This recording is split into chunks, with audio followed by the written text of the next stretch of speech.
नहमदुहु व नसल्ली अला रसूलिहिल करीम अम्मा बाद फ़ाउज़ु बिल्लाहि मिनश्शैतानिर रजीम बिस्मिल्लाहिर रहमानिर रहीम।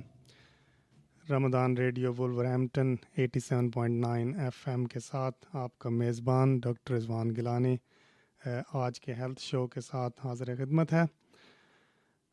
शो का आगाज़ करते हैं उस हस्ती के नाम से जिसके बारे में अल्लाह ताला कुरान पाक में फ़रमाता है, इन्नल्लाह व मलाइकतहु युसल्लूना अलन नबी या अय्युहल्लज़ीना आमनू सल्लु अलैहि वसल्लिमु तस्लीमा अल्लाहुम्मा सल्लि अला मुहम्मद व अला आलि मुहम्मद कमा सल्लैता अला इब्राहीम व अला आलि इब्राहीम इन्नका हमीदुम मजीद अल्लाहुम्मा बारिक अला मुहम्मद व अला आलि मुहम्मद कमा बारकता अला इब्राहीम व अला आलि इब्राहीम इन्नका हमीदुम मजीद।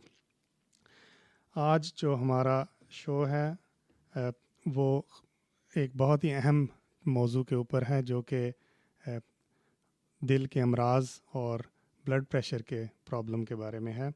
शो के पहला हिस्सा जो कि 3 बजे से लेकर 4 बजे तक होगा, इसके अंदर हमें 2 मेहमान ज्वाइन करेंगे जो कि अपनी फील्ड के एक्सपर्ट हैं और उनसे हम जानेंगे कि दिल के अमराज और ब्लड प्रेशर का क्या सिलसिला है और किस तरह से हम इनसे बच सकते हैं और किस तरह हमें अगर ये अमराज लाहक हैं तो हमें क्या करना चाहिए। प्रोग्राम का जो आखिरी हिस्सा होगा 4 से लेकर 4:30 बजे तक, उसमें मेरी गेस्ट होंगी एक डेंटिस्ट जो कि हमें बताएंगे कि बच्चों की जो डेंटल प्रॉब्लम्स हैं उनके बारे में क्या हमें करना चाहिए एहतियात। और वो जो हिस्सा होगा वो इंशाल्लाह इंग्लिश लैंग्वेज में होगा। So the program today has got 2 parts. One is between 3 to 4 when we will be discussing about cardiovascular disease and hypertension. And the second part, which is going to be between 4 and 4:30, we will have a dentist who will be talking to us in English, explaining about the dental services during the COVID-19 pandemic, as well as how to look after teeth health of the children, especially when they're off school and staying at home. So we will invite our guest at that time, but for the time being we will go in Urdu for the next hour to discuss the cardiovascular disease. तो ये जो आज हमारा topic है ये इतना important है कि अगर आप कभी भी अपने इर्द गिर्द नज़र दौड़ाएंगे तो आप देखेंगे कि बहुत से लोग आपके जानने वालों में, आपके रिश्तेदारों में, अजीज़ों में ऐसे आपको मिल जाएंगे जिनको या तो हार्ट अटैक हो चुका है या जिनके अंदर ब्लड प्रेशर का प्रॉब्लम है। और ये जो है ये साबित करता है कि ये बीमारी कितनी ज़्यादा आम है और कितनी ज़्यादा अहम है। तो आज जो मेरे साथ स्टूडियो में 2 मेरे डॉक्टर साहिबान मौजूद हैं, मैं उनका तारुफ करा देता हूँ। मेरे साथ मौजूद हैं डॉक्टर मोहम्मद काशिफ जो कि वुल्वरहैम्पटन में जीपी हैं और आज हमारे साथ बात करेंगे कार्डियोवास्कुलर डिजीज़ के ऊपर। अस्सलाम वालेकुम काशिफ। हाँ जी, वालेकुम अस्सलाम डॉक्टर रिज़वान। बहुत शुक्रिया आपने हमें ज्वाइन किया। दूसरे जो हमारे मेहमान हैं वो हमारे कार्डियोलॉजी स्पेशलिस्ट हैं डॉक्टर साकिब अहमद, और आज हम उनसे जानेंगे कि हार्ट एंड लंग सेंटर में जो पेशेंट जाते हैं उनका इलाज किस तरह होता है और उसके बाद जब हार्ट अटैक के बाद किस किस्म की एहतियाती तदाबीर हमें इख्तियार करनी चाहिए। अस्सलाम वालेकुम डॉक्टर साकिब। वालेकुम अस्सलाम।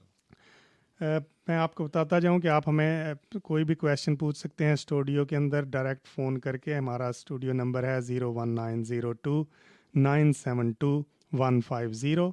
इसी तरह आप हमें व्हाट्सएप पे टेक्स्ट कर सकते हैं। व्हाट्सएप पे टेक्स्ट करने के लिए हमारा नंबर है 07440420432। इसी तरह आप हमारी वेबसाइट पे जाके हमें डायरेक्ट व्हाट्सएप पे मैसेज भेज सकते हैं और हमसे क्वेश्चन कर सकते हैं। तो लीजिए प्रोग्राम का आगाज़ करते हैं, जिसके पहले हिस्से में सबसे पहले मैं दावत दूंगा डॉक्टर काशिफ को कि वो हमें बताएं कि जो दिल की बीमारियां होती हैं उनके लिए क्या रिस्क फैक्टर्स होते हैं, क्यों होती हैं हमें दिल की बीमारियां और किन चीज़ों के बारे में हमें आगाही होनी चाहिए। बहुत बहुत शुक्रिया डॉक्टर रिज़वान आपका कि आपने मुझे मदऊ किया इस प्रोग्राम में। और मैं आपको बताता चलूँ जो हार्ट या सर्कुलेटरी डिजीज़ जिसको उर्दू में हम दिल की बीमारी भी कहते हैं, इसकी बहुत सी वजूहात हैं जिसकी वजह से ये इंसान में पाई जाती हैं। मैं थोड़ा सा बताता चलूँ कि ये बीमारियाँ बहुत कॉमन हैं यूके के अंदर, और तकरीबन 7.4 मिलियन के करीब पेशेंट हैं इस वक्त जो कि यूके के अंदर मौजूद हैं। और तकरीबन एवरेज तकरीबन कोई 460 के करीब पेशेंट की वो अमवात होती है एवरी डे, और 280 के करीब जो है पेशेंट वो एडमिट होते हैं हॉस्पिटल में हार्ट अटैक या जिसको हम दिल का दौरा भी कहते हैं। और क्योंकि इस मुल्क में जो है वो एजिंग पॉपुलेशन बढ़ रही है, तो इसलिए दिल के जो मरीज़ हैं वो भी इसके साथ साथ बहुत बढ़ चुके हैं इस वक्त। अगर मैं आपको इसके रिस्क फैक्टर के बारे में बताना शुरू करूँ, जो मोस्ट इम्पॉर्टेंट जो रिस्क फैक्टर है जो दिल की बीमारियों का, उसे हम कहते हैं हाइपरटेंशन या हाई ब्लड प्रेशर। ये तकरीबन 27 to 28% लोगों में पाया जाता है, और कहते हैं तकरीबन जो है वो इस मुल्क में यूके के अंदर कोई 15 मिलियन के करीब पेशेंट हैं जो कि सफ़र करते हैं इससे, और तकरीबन कोई 5 या 6 मिलियन ऐसे मरीज़ हैं जो कि डायग्नोज नहीं हुए हैं या उनका ब्लड प्रेशर वेल कंट्रोल नहीं है। और जो दूसरा जो रिस्क फैक्टर है इसका, वो है डायबिटीज़। डायबिटीज़ जैसा कि आपको मालूम है बहुत ही कॉमन बीमारी है, और इस डायबिटीज़ के अंदर आप 2 से 3 गुना ज़्यादा आपको रिस्क होता है कि आपको दिल की बीमारी लाक हो, और तकरीबन आपको 2 टाइम्स मोर चांस होते हैं कि आपकी दिल की बीमारी से मौत भी वाक़ई हो सकती है। तीसरा मैं कहूँगा जो रिस्क फैक्टर है इसका, वो है हाई कोलेस्ट्रॉल, जिसे आप कह सकते हैं जो फ़ैट या चर्बी जो आपके जिस्म के अंदर होती है, जो कि खून के अंदर होती है, जो कि आपकी रगों के अंदर दौड़ती है, और उसकी ज़्यादती भी दिल के लिए बिल्कुल अच्छी नहीं है, और उसके लिए कोई दवाइयाँ हैं। और तकरीबन कहते हैं कि 50% ऑफ जो पॉपुलेशन है यूके की, उसके अंदर जो है वो कोलेस्ट्रॉल जो है वो नॉर्मल लेवल्स से ज़्यादा है। इसके बाद जो कुछ लाइफस्टाइल रिस्क फैक्टर हैं जिसको कि हम कंट्रोल कर सकते हैं, उसमें कि जो आता है जैसे कि आपका स्मोकिंग है। स्मोकिंग आपके दिल के लिए बिल्कुल अच्छा नहीं है। फिर उसके बाद ओवरवेट या ओबेसिटी है। कोई 25 से 35% लोग जो हैं वो इस मुल्क में ओबीज या ओवरवेट हैं, जो कि एक बहुत बड़ा रिस्क फैक्टर है। इसके बाद डाइट है आपकी। अगर आपकी डाइट हेल्दी नहीं है, अगर आप जो है वो इनफ फ्रूट्स एंड वेजिटेबल नहीं खाते हैं, अगर आप जो है वो फ्राइड चीज़ ज़्यादा खाते हैं, तो वो भी आपका एक रिस्क फैक्टर है दिल की बीमारियों के लिए। और डेफिनेटली एक्सरसाइज जो है बहुत ज़रूरी है किसी भी इंसान की सेहत के लिए। तो आइडियली आपको एक्सरसाइज करना चाहिए एवरी वीक तकरीबन 5 दफ़ा हफ्ते में 30 मिनट के लिए। अगर आप एक्सरसाइज नहीं करते हैं तो उससे भी वो दिल को इफ़ेक्ट करता है। इसके अलावा कुछ और फैक्टर हैं जिस पे कि आपका कंट्रोल नहीं है, लेकिन वो भी दिल की बीमारियां कर सकते हैं, जैसे कि एज है। नॉर्मली जो हार्ट डिजीज़ हैं वो बढ़ती उम्र के साथ ज़्यादा पाई जाती हैं। 65 साल के बाद इन बीमारियों का लाक होना ज़्यादा मौजूद होता है इंसान में। और जो मेल हैं जेंडर वाइज, उनमें ये बीमारियां ज़्यादा पाई जाती हैं बनिस्बत औरतों के। इसके अलावा एक फैमिली हिस्ट्री है जिसे हम कह देते हैं विरासत में कुछ चीज़ें आपकी जीन के अंदर चली जाती हैं, कि अगर को किसी आपके पेरेंट्स को हैं या किसी अंकल आंटी को हैं या आपके दादा दादी को हैं, तो वो आपकी फैमिली में रन कर सकती हैं। और आखिरी चीज़ मैं कहूँगा जो एथनिसिटी है, कि आपका ताल्लुक़ किससे, जैसे कि एशियन पॉपुलेशन है या जो ब्लैक अफ्रीकन या कैरिबियन हैं, इनकी भी कुछ जीन्स के अंदर कुछ चीज़ें हैं जिसकी वजह से कुछ बीमारियां जो हैं वो इनके अंदर ज़्यादा मौजूद पाई जाती हैं। बहुत शुक्रिया काश भाई, आपने बहुत जो है वो दरिया को कूजे में बंद किया है। जो रिस्क फैक्टर्स आपने बताए हैं उसके अंदर आपने बहुत कॉमन रिस्क फैक्टर बताया है, जो कि जैसे कि मोटापा या ओबेसिटी या ओवरवेट होना है। इसी तरह स्मोकिंग जो है वो भी बहुत ज़्यादा प्रेवलेंट है, और हमें पता है कि स्मोकिंग जो है बहुत सारी बीमारियों की जड़ है। तो ये जो ब्लड प्रेशर की तकलीफ़ है, ये कैसे इंसान को पता चलता है कि उसको ब्लड प्रेशर है? उसको कैसे, क्या एहतियात करनी चाहिए ब्लड प्रेशर के सिलसिले में? ब्लड प्रेशर, ऐसे मैंने कहा कि ये इसका मेजर फैक्टर है किसी भी हार्ट डिजीज़ के लिए। तो ब्लड प्रेशर मैं थोड़ा सा आपको एक्सप्लेन करूं, ब्लड प्रेशर बेसिकली है क्या। ब्लड प्रेशर जो है बेसिकली आपका ये 2 चीज़ों पर मुश्तमिल होता है, जिसमें कि अगर आप कभी देखेंगे ये 2 रीडिंग होती हैं, जैसे कि फ़र्ज़ करें किसी ने कहा 120/80, तो 120 है वो सिस्टोलिक ब्लड प्रेशर होता है, जिसमें कि जब आपका हार्ट जो है वो दिल खून को पंप करता है दूसरे जिस्म की तरफ। और जो डायस्टोलिक ब्लड प्रेशर है उसमें जब आपका हार्ट रेस्ट करता है तो उसमें वो रीडिंग मेजर करते हैं। और ब्लड प्रेशर नॉर्मली तो हम ये कह सकते हैं कि अगर आपको कोई तकलीफ़ हो, आपको अगर बहुत ज़्यादा सर में दर्द हो रहा है, आपको चक्कर आते हों, आपको सीने की तकलीफ़ है, आपको चेस्ट पेन है, आपको कोई तकलीफ़ है, तो आप मेक श्योर करें कि आपका जो ब्लड प्रेशर है वो ठीक है। और आप किस तरह कर सकते हैं, जो हमारा सिस्टम है हेल्थ केयर का यूके के अंदर, इसके जो कुछ ऑप्शंस हैं कि जिस तरह आप अपना ब्लड प्रेशर चेक कर सकते हैं। जो मोस्ट कॉमन चीज़ है मैं कहूँगा एट द जीपी, आप अपने जीपी को कांटेक्ट करें और आपका जो ब्लड प्रेशर है वो आपका जीपी चेक कर सकता है। और ज़रूरी नहीं है कि आप जीपी को देखें, आपकी जो नर्सिस हैं सर्जरी के अंदर, आपके जो हेल्थ केयर असिस्टेंट हैं वो चेक कर सकते हैं। और बाद सर्जरी में कोई ऑटोमेटिक मशीन्स भी हैं, आपको उसमें किसी को देखने की ज़रूरत नहीं है, आप वहाँ जाएँ अपना ब्लड प्रेशर खुद चेक करें, वो ऑटोमेटिकली उनके सिस्टम में रिकॉर्ड हो जाएगा। इसके अलावा कुछ फार्मेसीज़ जो हैं, नॉट कुछ, तकरीबन सारी फार्मेसीज़ जो हैं वो भी ब्लड प्रेशर की सहूलत मुहैया करती हैं। आप किसी भी फार्मेसी चले जाएँ, वो भी आपका ब्लड प्रेशर चेक कर सकते हैं। इसके अलावा आपको एक और बात बताऊँ कि मैं जो एक यूके के अंदर नेशनल जो है वो हेल्थ चेक एक स्क्रीनिंग प्रोग्राम है कि जो कोई भी 40 इयर्स के अबव है उसको ज़रूर जो है अपनी कुछ चीज़ों का टेस्ट होना चाहिए एवरी 5 ईयर। फ़र्ज़ करें आपका, अगर आप 40 के 41 के हैं तो आप अपने जीपी को फ़ोन करें या कांटेक्ट करें, तो आपका एक हेल्थ चेक करेंगे जिसमें कि आपका ब्लड प्रेशर चेक करेंगे, आपकी डायबिटीज़ या आपकी शुगर की बीमारी तो नहीं है, आपका कोलेस्ट्रॉल तो बढ़ा नहीं है, और आपका वेट वगैरह चेक करेंगे।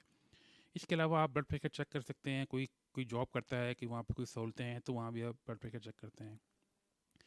अब आपने कहा कि ब्लड प्रेशर कैसे डायग्नोज करेंगे हम, तो एज ए जीपी जो इसकी दो तरीके से ब्लड प्रेशर डायग्नोस होता है। किसी का अगर ब्लड प्रेशर हाई है, जो बहुत कॉमनली हमें फ़ोन आते हैं कि जी मेरा ब्लड प्रेशर 150/90 है, एक रीडिंग से ब्लड प्रेशर हाई नहीं होता। इसको डायग्नोस करने के दो तरीके हैं। एक तरीका तो ये है सिंपल से कि आप अपने जीपी को फ़ोन करेंगे तो वो आपको जो है उसको हम कहते हैं 24 आवर का एक वो जो है ना वो मॉनिटरिंग करेंगे। वो आपको एक आला जो है ब्लड प्रेशर का आपके बाजू पे लगा देंगे और एक मशीन आपको लगा देंगे 24 घंटे के लिए। और वो मशीन आपका डिफरेंट टाइम पे मुख्तलिफ टाइम पर वो आपका ब्लड प्रेशर चेक करती रहेगी, सुबह दोपहर शाम नींद में, और उसका जो एवरेज है वो नेक्स्ट डे आप जब जीपी को मशीन वापस करेंगे तो वो उसको चेक करेंगे। और जो दूसरा तरीका है जिसको कि मैं ज़्यादा प्रेफर करता हूँ, वो कहते हैं कि आप घर में होम ब्लड प्रेशर मशीन जो है वो चेक करें। ये एक वेरी गुड इन्वेस्टमेंट है, कोई तकरीबन 20 पाउंड्स के अंदर आपको एक अच्छी ब्लड प्रेशर की मशीन जो है आप वो इंटरनेट से या किसी फार्मेसी से ख़रीद सकते हैं। और अगर आप दिन में 2 दफ़ा अपना ब्लड प्रेशर चेक करें, एक सुबह और एक शाम को, एक एक मिनट के वक्फे से, और उसकी रीडिंग जो है वो लिख लें, ऊपर की और नीचे की, इसको आप 1 या 2 हफ्ते के लिए करें और उस रीडिंग को आप जीपी के पास लेकर जाएं या डॉक्टर को दिखाएं, तो उन रीडिंग को मद्देनज़र रखते हुए वो आपको बता देगा कि आपको ब्लड प्रेशर है कि नहीं है। बहुत शुक्रिया काश भाई, आपने बहुत अच्छी मालूमात फ़राहम की कि हम लोग जो है वो अपना घर में भी अपना ब्लड प्रेशर चेक कर सकते हैं। आजकल ऑटोमेटेड मशीन्स हैं, आप कफ़ लगाते हैं, बाजू पे बटन दबाते हैं और वो आपको आपका ब्लड प्रेशर की रीडिंग दे देती है। और मुख्तलिफ़ औकात में ब्लड प्रेशर चेक करने से जो है उसका अंदाज़ा होता है कि दिन के वक्त, शाम के वक्त, रात को किस तरह से ब्लड प्रेशर चेंज होता है, क्योंकि ब्लड प्रेशर हर वक्त चेंज होता रहता है, ये एक मुस्तकिल नहीं रहता। तो एक दफ़ा फिर मैं अपने सामईन को बताता जाऊं कि अगर आपको कोई सवाल पूछना है उर्दू में, इंग्लिश में, पंजाबी ज़बान में, तो आप हमें स्टूडियो में फ़ोन कर सकते हैं। हमारा नंबर है 01902 972 150। इसी तरह आप हमें व्हाट्सएप पे टेक्स्ट मैसेज भी भेज सकते हैं, जिसके लिए हमारा नंबर है 07440 420 432। इसी तरह अगर आप हमें इंटरनेट पर लाइव सुन रहे हैं तो हमारी वेबसाइट से आप डायरेक्ट हमें व्हाट्सएप टेक्स्ट करके सवाल पूछ सकते हैं हमारे मेहमान से।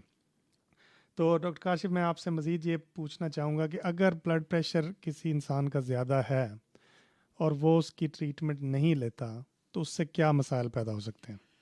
डेफिनेटली, जैसा कि आप जानते हैं कि ये एक बहुत बड़ा रिस्क फैक्टर है फॉर हार्ट डिजीज़ या दिल की बीमारियों के लिए। इसकी फिर कॉम्प्लिकेशन भी हैं।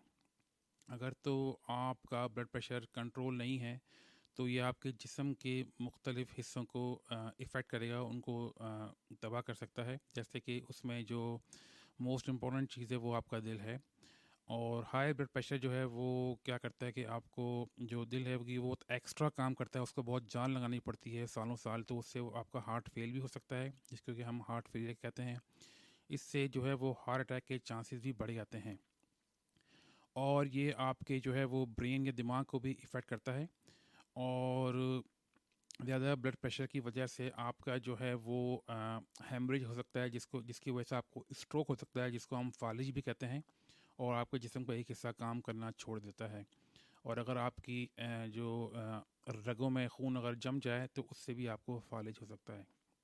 ایک اور جو کمپلیکیشن ہے اس کی، اگر آپ احتیاط نہ کریں تو اس کو ہم کہتے ہیں، آج کل کامن ہے بہت، اس کو ویسکولر ڈیمینشیا بھی کہتے ہیں، جسے ہم اردو میں کہیں تو جو آپ کو بڑی عمر میں جو بھولنے کی بیماری ہے.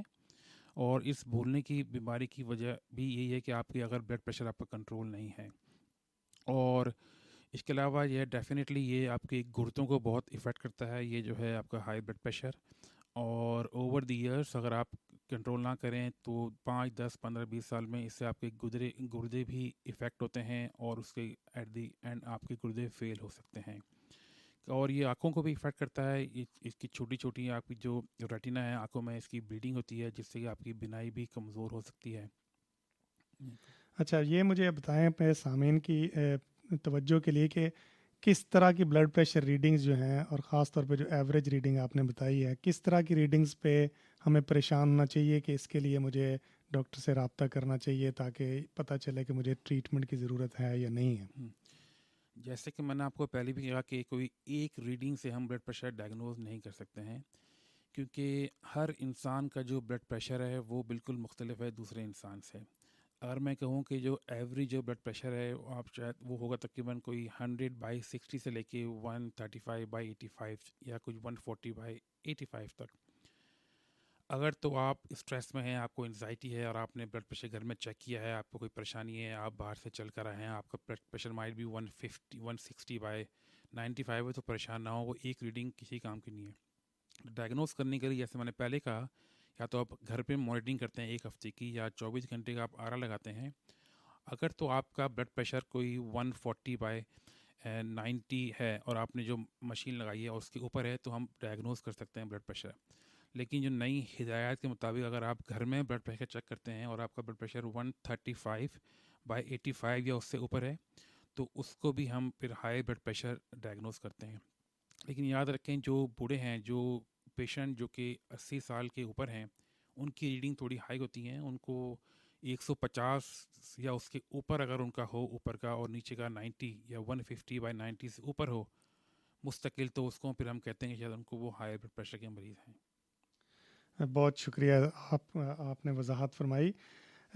میں یہ پوچھنا چاہتا ہوں کہ ایک بہت کامنلی دیکھا گیا ہے کہ جو ہم ایشینز بیک گراؤنڈ سے ہیں، ایشین ایتھنسٹی کے لوگ ہیں، ان کے اندر بلڈ پریشر اور دل کے امراض جو ہیں وہ کافی زیادہ عام ہیں. تو اس کی کیا وجہ ہے؟ یہ لوگوں کے اندر کیوں جو ہے یہ بیماریاں جو ہیں زیادہ عام ہیں؟ آپ نے بالکل ٹھیک کہا ڈاکٹر رضوان کہ یہ جو بیماریاں ہیں ہم ایشینس میں بہت کامن ہے. اس میں بہت ساری اسٹڈیز بھی اس وقت چل رہی ہیں بیٹھ کے، اور اس کی چند وجوہات ہیں، جس کو کچھ وجوہات کو ہم کنٹرول کر سکتے ہیں، کچھ کو ہم کنٹرول نہیں کر سکتے ہیں. میں کہوں کہ اس میں جو ایک جو کامن فیکٹر ہے اس میں جینیٹکس ہے، کہ ہمارے جو فیملی میں ہی کچھ چیزیں رن کرتی ہیں. اگر آپ کسی کو بلڈ پریشر ہے یا ڈائبٹیز ہے تو وہ پاس کر دیتے ہیں دوسرے فیملی ممبر کو. اور آپ کی جو باڈی میں جینیٹکس میں کچھ چیزیں، آپ کی انسولین ریزسٹنس کچھ زیادہ ہے، جس کی وجہ سے ایشیا میں جو ینگ لوگ ہیں ان میں ڈائبٹیز بہت کامن ہو جاتی ہے. جب آپ کو ڈائبٹیز جلدی ہو جاتی ہے تو اس کی وجہ سے آپ کو جو ہارٹ ڈیزیز ہیں وہ بھی جلدی ہو جاتی ہیں، اور اس کا رسک فیکٹر بڑھ جاتا ہے. اس کے علاوہ ایک اور چیز جو ہے وہ ہائی کولیسٹرول ہے، جس کو میں نے کہا کہ جو آپ کی جو چربی موٹاپا جو آپ کا ہے، اور جو چربی فیٹ آپ کی باڈی کے اندر ہے. اس کا مطلب یہ نہیں کہ ہمارے ایشین جو کھانے ہیں وہ برے ہیں. اگر آپ دیکھیں تو ایشین جو ڈائٹ ہے، وہ آپ کی جو دالیں ہیں، وہ آپ کی جو سبزی ہیں، فروٹس ہیں، وہ سب کھاتے ہیں، لیکن جو اس کو طریقہ ہے کھانے کا وہ تھوڑا رانگ ہے ہمارے پاس. ہم لوگ بہت سی چیزیں فرائڈ کر کے کھاتے ہیں، ہماری ہر چیز فرائی ہوتی ہے، اس میں کولیسٹرول زیادہ ہوتا ہے، اس کی کیلوریز زیادہ ہوتی ہیں، جس کی وجہ سے وہ کولیسٹرول بڑھتا ہے، آپ کا ویٹ بڑھتا ہے، اور جو کہ آپ کی صحت کے لیے اچھا بالکل نہیں ہے. پھر آپ ڈائٹ دیکھیں، ہمارے ڈائٹ میں جو ہے وہ نمک کا استعمال بہت ہے، اور جو سالٹ ہے وہ بالکل اچھا نہیں ہے آپ کے ہائی بلڈ پریشر کے لیے، جو کہ انڈائریکٹلی پھر آپ کو ساری دل کی بیماریاں بڑھاتا ہے. تو ایڈوائس تو یہی کرتے ہیں کہ آپ سالٹ کا استعمال کم کریں. پھر ڈیفینیٹلی ایک ایکسرسائز آپ کی ہے. ہم ایشین جو ہیں وہ اتنے ایکٹیو نہیں ہیں کمپیریٹیولی. جو ہم دیکھتے ہیں جو ہمارے وائٹ یورپین پیپل ہیں وہ زیادہ ایکٹیو ہیں, وہ زیادہ ایکسرسائز کرتے ہیں, جم جاتے ہیں, سوئمنگ کرتے ہیں, سائیکلنگ کرتے ہیں, واک پہ جاتے ہیں. لیکن ہمارا اتنا کلچر نہیں ہے ایکسرسائز کا. اور جو لاسٹ تھنگ میں کہوں گا وہ ہے کہ پور سوشل اکنامیکل کنڈیشنز ہماری, کیونکہ جو کچھ ہم نے جگہیں دیکھی ہیں لنڈن میں اور یہاں پہ, جیسے وہ بنگلہ دیش یا پاکستان کے انڈیا کے لوگ ہیں جو کہ بہت ہی کراؤڈیڈ ایریا میں رہتے ہیں, ان کی لو انکم ہے, ان کے پاس اتنی فیسلٹیز نہیں ہیں کہ وہ جو ہے وہ اچھی جو ہے وہ ہیلتھ افورڈ کر سکیں, وہ اچھا کھانا کھا سکیں, وہ افورڈ نہیں کر سکتے کہ وہ جو ہے وہ ہیلدی جو ہے وہ آپشن چوز کر سکیں. اور ایک گھر میں بہت سارے لوگوں کا رہنا پور کنڈیشن میں, یہ بھی آپ کی جو ہے وہ دل کی بیماریوں کو بڑھاتا ہے. بہت شکریہ. تو یہ آپ نے بہت اہم نقطہ اٹھایا کہ جو جو ٹائپ آف فوڈ ہے, جو خوراک ہم چوز کرتے ہیں, اس کا کافی عمل دخل ہے کہ آپ وہ خوراک جو صحت افزا ہے, وہ خوراک ویسے بھی شاید مہنگی ملتی ہے. اگر آپ بازار سے ایک سیلڈ خریدیں تو اس کی پرائس ڈفرینٹ ہے, لیکن اگر آپ نے ایک فرائیڈ میل خریدنا ہے تو آپ کو وہ فرائیڈ میل جو ہے وہ شاید زیادہ سستا مل جائے گا. لیکن آپ کو یہ دیکھنا ہے کہ آپ کی صحت جو ہے وہ کس سے زیادہ افیکٹ ہوتی ہے. تو ڈاکٹر کاشف آپ ہمارے ساتھ رہیے گا. میں جو ہے وہ اپنے سامعین کو ایک دفعہ پھر بتاتا چلوں کہ اگر ان نے کوئی سوال پوچھنا ہے تو آپ ہمیں اسٹوڈیو میں فون کر سکتے ہیں 01902972150, اور اسی طرح واٹس ایپ پہ اگر آپ ہمیں ٹیکسٹ کرنا چاہیں تو 07440420432. تو ہمارے ساتھ جو اگلے مہمان موجود ہیں ڈاکٹر ثاقب, جو کہ کارڈیولوجی اسپیشلسٹ ہیں, تو ان کی طرف میں چلتا ہوں اور ان سے میں یہ بات سب سے پہلے پوچھنا چاہتا ہوں کہ جو یہ ہارٹ اٹیک ہوتا ہے, یہ ایک بڑی ٹرم ہے جو کہ بہت ساری چیزوں کے لیے اکٹھی استعمال ہوتی ہے. تو آپ ہمیں بتائیں کہ ہارٹ اٹیک جو یہ کتنی ٹائپ کا ہوتا ہے, یہ کس طرح سے جو ہے ہم ان کو کلاسیفائی کرتے ہیں؟ شکریہ رضوان. میں آپ کو تھوڑا سا اس کا بتاؤں پہلے کہ ہارٹ فنکشن کیسے کرتا ہے, اس سے چیزوں میں ایکسپلین کرنے میں ذرا آسانی ہوگی. ہارٹ بیسیکلی پمپ کرتا ہے بلڈ باڈی میں تھرو اسمال بلڈ ویسل, جس کو ہم آرٹریز کہتے ہیں, یا خون کی نالیاں ہوتی ہیں, اور اس کے ذریعے آکسیجن اور ادر نیوٹرینٹس ہوتے ہیں جو ساری باڈی میں پہنچتے ہیں, اور جس کی ڈپینڈ کرتی ہے ہماری پوری باڈی کام کرنے کے لیے. اور ہارٹ کو اٹ سیلف آکسیجن اور نیوٹرینٹس چاہیے ہوتے ہیں جو کہ اس کو پہنچتے ہیں اس کی بلڈ سپلائی سے, جو کہ ہوتی ہے تھرو 3 کورونری آرٹریز. 3 آرٹریز ہوتی ہیں جو کہ ہارٹ کی سرفیس پہ ہوتی ہیں. اب نارملی ہوتا یہ ہے کہ جب ہم کام کرتے ہیں, ایکسرسائز کرتے ہیں یا واک کر رہے ہیں, تو ہارٹ پمپ کرتا ہے بلڈ اور پوری باڈی میں وہ پہنچتا ہے. لیکن کچھ رسک فیکٹرز ہوتے ہیں جو کہ کاشف نے ذکر کیا ہے. بلڈ پریشر ہے, ڈائبٹیز, اسموکنگ ہے, ہائی کولیسٹرول ہے. جب یہ چیزیں ہوتی ہیں تو اس کی وجہ سے جو ہارٹ کی آرٹریز ہیں, کورنری آرٹریز ہیں, اس میں کچھ چینجز آتی ہیں, ان میں کچھ ڈیمیج ہو جاتا ہے, اور اس کی وجہ سے ان آرٹریز کی والز میں وہ فیٹ جو ہوتی ہے یا کولیسٹرول جو ہے وہ ڈپازٹ ہونا شروع ہو جاتا ہے, جس کو ہم کہتے ہیں پلیک بنتا ہے. اور جب یہ پروگریس کرتا ہے, بڑھتا جاتا ہے, تو اس کی وجہ سے آرٹریز کی جو ہے وہ نیرو ہونا شروع ہو جاتی ہیں, اور اس کی وجہ سے آگے چل کے پھر ہارٹ کی جو بلڈ سپلائی ہے ہارٹ مسلس کی وہ ریڈیوس ہو جاتی ہے, اور اس کی جو آپ سمجھیں کہ انرجی سورس ہے, آکسیجن ہے, ادر نیوٹرینٹس ہیں, ان کی سپلائی ہارٹ کو کم ہو جاتی ہے. جب یہ تکلیف بڑھتی ہے, جب یہ پلیک بڑھتا جاتا ہے, تو اس پہ پھر جب سگنیفیکنٹ لیول پہ پہنچتا ہے تو پھر آگے چل کے یہ ہارٹ پرابلمس کا باعث بنتا ہے, جس کو ہم 2 میں ڈیوائڈ کر سکتے ہیں. اس کو ہم کہہ سکتے ہیں انجائنا ہے یا ہارٹ اٹیک ہو سکتا ہے. جو انجائنا ہے بیسیکلی وہ چیسٹ پین ہے.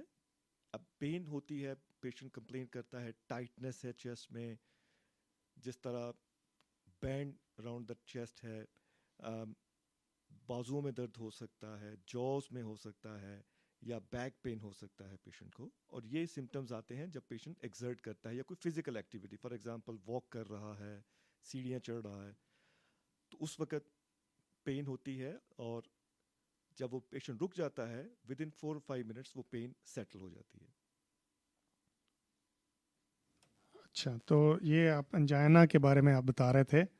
تو دوسری قسم جو ہے وہ آپ ہمیں بتائیے گا. ہمارے سامعین ہمارے ساتھ رہیں گے. ابھی ہمیں تھوڑی دیر میں ہی ایک بریک پہ جانا ہے، اور بریک پہ جانے سے پہلے جو ہے میں ایک دفعہ پھر بتاتا چلوں کہ اگر آپ کا کوئی بھی سوال ہے اور آپ اس کو ٹیکسٹ میسج کے ذریعے کرنا چاہتے ہیں تو آپ ٹیکسٹ میسج میں کیجئے، اور اگر آپ فون کرنا چاہتے ہیں تو آپ ہمیں فون کر سکتے ہیں 01902-972-150، اور ٹیکسٹ میسج کے لیے ہمارا نمبر ہے 07440-420-432.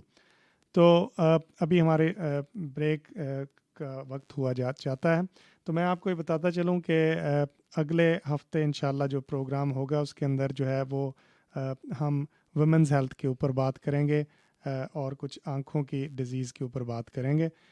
تو ہمارے اگلے پروگرام جو ہے وہ ٹیوزڈے کو اسی وقت ہوگا. تو میں امید کرتا ہوں کہ آپ اس کو یوزفل پائیں گے. تو ابھی بسم اللہ. السلام علیکم ورحمۃ اللہ. محترم سامعین، ایک دفعہ پھر پروگرام میں خوش آمدید. آج ہم بات کر رہے ہیں دل کے امراض پہ، بلڈ پریشر پہ، اور ہمارے ساتھ اسٹوڈیو میں موجود ہیں ڈاکٹر محمد کاشف اور ڈاکٹر ثاقب احمد، جو کہ ہمیں بتا رہے ہیں اپنی جو خصوصی پیشہ ورانہ جو مشورے دے رہے ہیں ہمیں کہ کس طرح سے ہم لوگ جو ہے اس بلڈ پریشر کے مرض پہ قابو کر سکتے ہیں، اور کس طرح جو ہے وہ ہمیں ہارٹ کے بارے میں اپنے ہارٹ کے بارے میں فکر مند ہونا چاہیے. تو اگر آپ کا کوئی سوال ہو تو آپ ہم سے پوچھ سکتے ہیں، آپ ہمیں فون کر سکتے ہیں. ہمارا نمبر ہے 01902-972-150. اسی طرح آپ ہمیں واٹس ایپ پہ ٹیکسٹ کر سکتے ہیں 07440-420-432. بریک پہ جانے سے پہلے ڈاکٹر ثاقب ہمیں بتا رہے تھے کہ ہارٹ اٹیک کی 2 اقسام ہوتی ہیں. انہوں نے ہمیں بتایا کہ ایک جو قسم ہے وہ انجائنا کہلاتی ہے. تو بھی ہم سے ان سے پوچھتے ہیں کہ ہمیں دوسری قسم کے بارے میں مزید بتائیں. جی سوری، میں آپ کو تھوڑا کلیریفائی کر دوں. انجائنا کو ہم ہارٹ اٹیک نہیں کہتے.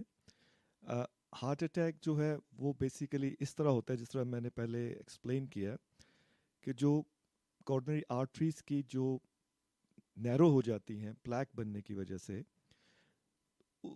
اس میں جو وال ہے کارنری آرٹری کی وہ ویک ہو جاتی ہے اور ان میں تھوڑے کریکس ڈیولپ ہو سکتے ہیں. اب ان کریکس کے اوپر بلڈ کلاٹ بن جاتا ہے جس کی وجہ سے ہارٹ کی آرٹری کمپلیٹلی بلاک ہو سکتی ہے.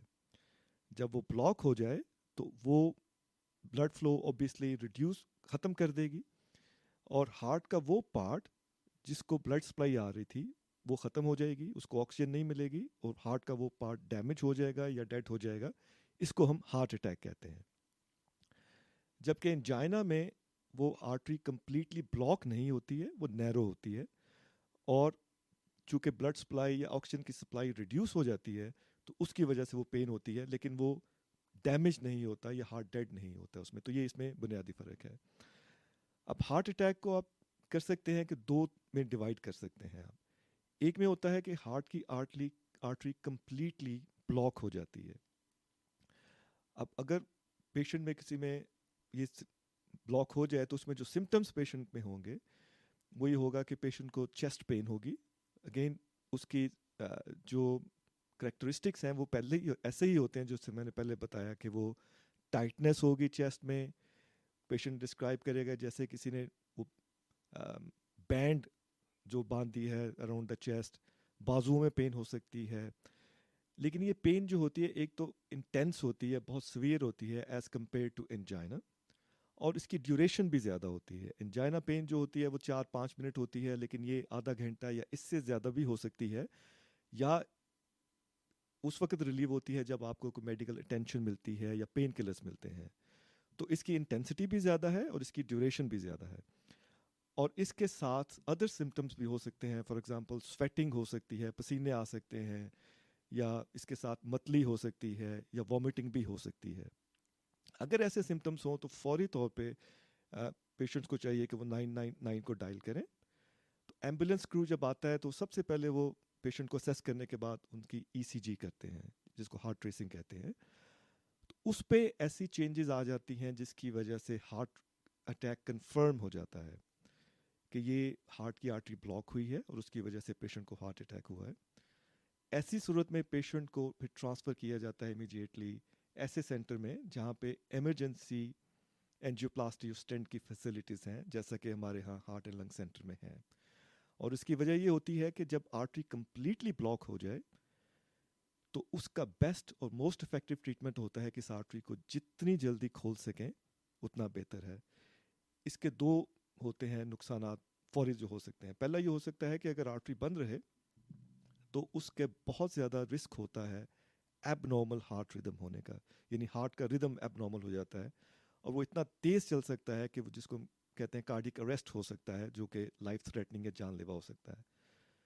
دوسرا ہوتا ہے کہ ہارٹ کو اگر آرٹری جلدی نہ کھولی جائے تو اس سے وہ ہارٹ کا پرماننٹ ڈیمیج ہو سکتا ہے جو آگے چل کے ہارٹ فیلئر کا سبب بن سکتا ہے. تو اس لیے یہ بڑا ضروری ہے کہ اس کو ٹائملی اس کو آپ میڈیکل ہیلپ جو ہے اس کو آپ سیکھ کریں. اچھا, دوسرا یہ ہو سکتا ہے کہ جب ایمبولینس کرو ای سی جی کرتے ہیں تو اس میں کچھ زیادہ چینجز نہیں ہیں, بڑی مائلڈ چینجز ہیں اور ہارٹ اٹیک کنفرم نہیں ہوتا, لیکن پیشنٹ کو علامات ویسی ہیں. اب یہ پیشنٹ کو بھی اسٹریٹ اوے ہاسپٹل میں لے آتے ہیں اور ان کو پھر ڈفرینٹ بلڈ ٹیسٹ کیے جاتے ہیں. ایک بلڈ ٹیسٹ ہے جس کو ہم کہتے ہیں ٹروپونن.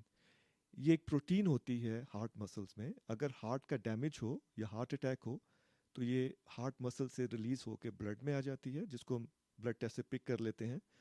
اگر یہ اس کے لیول زیادہ ہو جائیں تو اگین یہ کنفرم کرتا ہے کہ اس پیشنٹ کو ہارٹ اٹیک ہوا ہے. اب اس کی پھر مینجمنٹ وہی ہے, ٹیبلٹس اس کو دی جاتی ہیں اور اس کو پھر اینجیوگرام اس کا بھی کیا جاتا ہے, اور اگر اس کو ضرورت ہو تو اس کو بھی اسٹینٹ ڈال دیا جاتا ہے. بعض اوقات جو پرابلم زیادہ ہوتی ہے کہ اس کی تینوں آرٹریز میں پرابلم ہوتی ہے اور اس کا بیسٹ ٹریٹمنٹ جو ہے بائی پاس آپریشن ہے, اس کو بھی ریکمینڈ کرتے ہیں یا ارینج کرتے ہیں یہیں پہ, اور سم ٹائمز اس کو ٹیبلٹس کے ساتھ ہی ٹریٹ کیا جا سکتا ہے. تو اس طریقے سے جو انجائنا اور ہارٹ اٹیک کی پریزنٹیشن تھوڑی سی ڈفرینٹ ہوتی ہے اور ان کی مینجمنٹ بھی تھوڑی سی ڈفرینٹ ہوتی ہے. بہت شکریہ وضاحت کا ڈاکٹر ثاقب. آج کل جو ہے وہ ایک بہت بڑی پریشانی چل رہی ہے NHS کے اندر کہ جب سے کووڈ-19 کا لاک ڈاؤن ہوا ہے بہت زیادہ جو ہے وہ کمی آ گئی ہے ان ہارٹ اٹیک کے پریزنٹیشنز میں. لوگ اتنے زیادہ ہارٹ اٹیک کے ساتھ نہیں آ رہے جتنے وہ کووڈ سے پہلے آتے تھے. تو لاک ڈاؤن کا کوئی ایز سچ ڈائریکٹ تعلق ہارٹ اٹیک کے ساتھ اس طرح سے تو نہیں بنتا, تو اس میں یہ بھی امکان ہو سکتا ہے کہ شاید لوگ جو ہے وہ چونکہ کووڈ کی وجہ سے کچھ گھبرائے ہوئے ہیں تو وہ بر وقت جو ہے اس کے لیے مدد نہیں مانگ رہے جیسا کہ وہ کووڈ سے پہلے کسی بھی چیسٹ پین کے لیے مانگتے ہوں گے. تو اگر جو ہے آپ بر وقت اس کا علاج نہ کریں اور یہ ہارٹ اٹیک کی جو درد ہے وہ ہو اور اس سے آپ برداشت کر لیں اور وہ ٹھیک ہو جائے, تو اس کے پھر لانگ ٹرم کیا نقصانات ہو سکتے ہیں؟ ایک تو آپ یہ وضاحت کر دیجئے کہ اگر وہ درد ہو رہی ہے اور آپ نے نہیں جو ہے وہ مدد لی 999 کو نہیں ڈائل کیا تو کیا ہو سکتا ہے اس وقت یا اگلے 24 گھنٹوں میں, اور اگر وہ آپ کی درد سیٹل بھی ہو گئی ہے تو پھر لانگ ٹرم اس کے کیا اثرات آپ کی صحت پہ ہو سکتے ہیں؟ جی, آپ نے بالکل ٹھیک کہا کہ جو کرنٹ سچویشن ہے اس کی وجہ سے ہمارے جو نارمل اٹینڈنس ہے ہارٹ پیشنٹس آتے ہیں ہارٹ اٹیک کے ساتھ وہ کم ہو گئی ہے. لوگ تھوڑے سے کنسرن ہے کہ شاید وہ ہاسپٹل جائیں گے تو ان کو وائرس ہو سکتا ہے اور اس کی پرابلم ہو سکتی ہیں. ایسا بالکل نہیں کرنا چاہیے کیونکہ یہ بہت امپورٹنٹ ہے. اگر آپ میں کوئی ایسے سمٹمس یا علامات آتی ہیں جو میں نے بتائی ہیں تو پلیز آپ ضرور ہیلپ لیجئے. یہ میں آپ کو معذرت چاہتا ہوں قطع کلامی کی, ایک کالر ہے ہمارے ساتھ تو کال لیتے ہیں. السلام علیکم. ہیلو, السلام علیکم.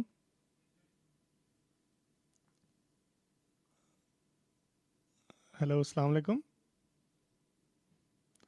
میرا خیال میں شاید لائن کنیکٹ نہیں ہو پا رہی, تو دوبارہ وہ شاید فون کریں گے. تو پلیز آپ ہمیں بتائیے جہاں سے آپ نے بات چھوڑی تھی. تو اگر کسی کو واقعی ہارٹ اٹیک ہو رہا ہے اور وہ ہیلپ نہیں لیتے ہیں تو اس کا جو سب سے امپورٹنٹ, سب سے جو زیادہ رسک ہوتا ہے اس کا, وہ ہوتا ہے ایب نارمل ہارٹ ردم.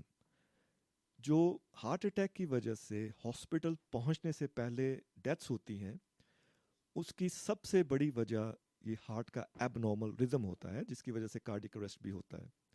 تو ایک اس کا رسک ہو سکتا ہے کہ پہنچنے سے پہلے ہی یہ پرابلم ہو سکتی ہے.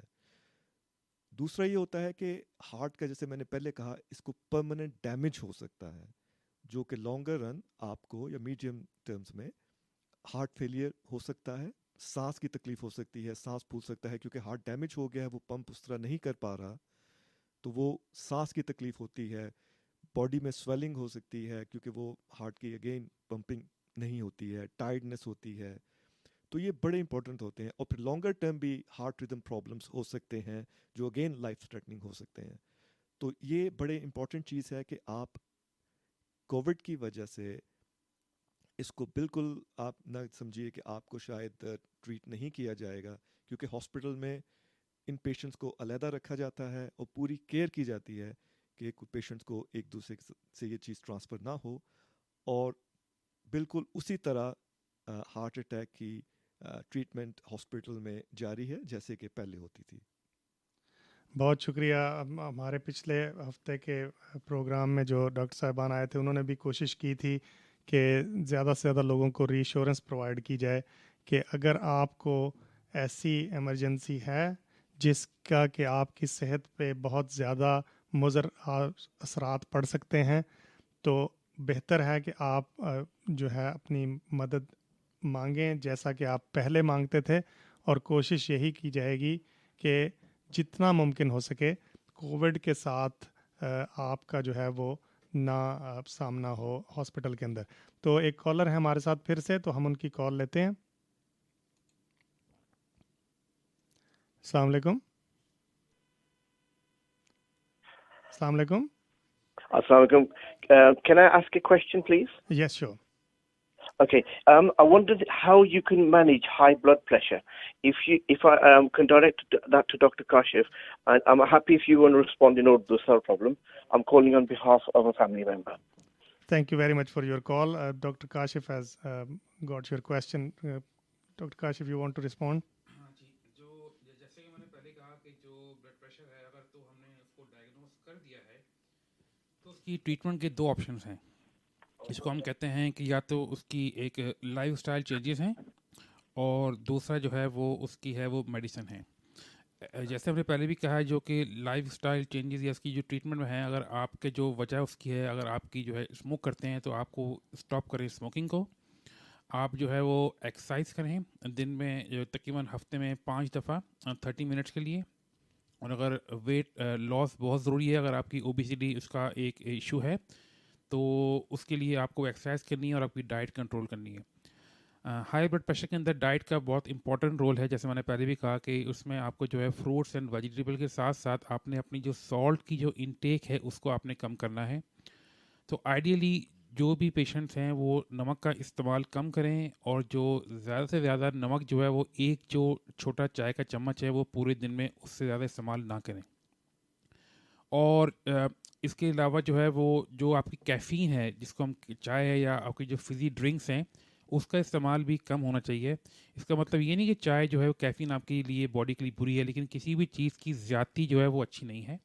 1 یا 2 کپ چائے کے کپ ٹھیک ہیں، یا فزی ڈرنکس آپ بالکل نہ پئیں، لیکن اگر آپ 6 یا 7 چائے کے کپ پیتے ہیں یا کافی پیتے ہیں، اس سے بھی بلڈ پریشر کی بیماری کو وہ ایک نقصان پہنچتا ہے. اور اگر ان چیزوں سے اگر آپ کی بیماری ٹھیک نہیں ہوتی تو آپ کا جو ڈاکٹر ہے وہ آپ سے ڈسکس کرے گا، اور اس کے بعد جو ہے آپ کو کچھ دوائیاں شروع کرا سکتا ہے. اور جو وہ میڈیسن ہے، جو ڈرگس ہے، دوائیاں ہیں، وہ ڈپینڈ کرتا ہے کہ آپ کی جو ہے وہ ایتھنیسٹی ہے، آپ کی جو ایج ہے، اور کچھ اور جو رسک فیکٹرز ہیں اس کو مد نظر رکھتے ہوئے وہ آپ سے ڈسکس کرے گا اور وہ کچھ دوائیاں شروع کرائے گا بیٹھ کے. بہت شکریہ doctor Kashif. Hope you got the answer of your question. تو ہم لوگ واپس چلتے ہیں ڈاکٹر ثاقب کی طرف. ڈاکٹر ثاقب، آپ یہ بات بتا رہے تھے ہمیں کہ جو دور رس اس کے نتائج نکل سکتے ہیں ہارٹ اٹیک کو مس کرنے کے، تو اس میں ہارٹ فیلئر ہو سکتا ہے. جی، آپ بتائیں گے ذرا ہمیں کہ یہ ہارٹ فیلئر کیا ہوتا ہے اور اس کے لیے ہمیں کیا کرنا چاہیے اور کیسے اس کو مینج کرتے ہیں؟ جی، بیسیکلی ہارٹ فیلئر یہ ہے کہ جس طرح میں نے آپ کو بتایا کہ ہارٹ ایک پمپ ہے جو کہ باڈی میں پمپ کرتا ہے بلڈ اور اس بلڈ کے ذریعے پوری باڈی میں آکسیجن اور ادر نیوٹرینٹس پہنچتے ہیں، اور جس پہ پوری ہماری باڈی ڈپینڈ کرتی ہے کام کرنے کے لیے. اب اگر ہارٹ کا ڈیمیج ہو جائے تو اس پہ یہ پمپ کا ایفیکٹ جو ہے وہ کم ہو جاتا ہے. اب اس پہ کم ہوگا تو ہارٹ جو ہے وہ باڈی میں جو بلڈ جو ہے پمپنگ لیس پمپنگ ہوگی یا کم پمپ کرے گا بلڈ، تو اس کی وجہ سے جو آکسیجن ہے جو باڈی کے ڈفرینٹ آرگنس لائک کڈنیز ہیں، لیور ہے، برین ہے، اس کو کم پہنچے گا، تو ان کا افیکٹ ہونا شروع ہو جائے گا، ان کا فنکشن ڈسٹرب ہوگا. پھر اس میں سانس کی تکلیف ہو سکتی ہے کیونکہ ہارٹ پمپ نہیں کر رہا ہے پراپر، تو فلوئڈ جو ہے وہ جمع ہو سکتا ہے لنگس میں، جس کی وجہ سے سانس کی تکلیف ہو سکتی ہے، ویکنیس ہو سکتی ہے، ٹائرڈنیس ہوتی ہے، اور باڈی میں چونکہ وہ سرکولیٹ بلڈ نہیں کرتا ہے پراپرلی تو سویلنگ ہو سکتی ہے باڈی کی، اینکلز کی، لیگس کی. تو یہ مین سمٹمس ہیں ہارٹ فیلئر کے.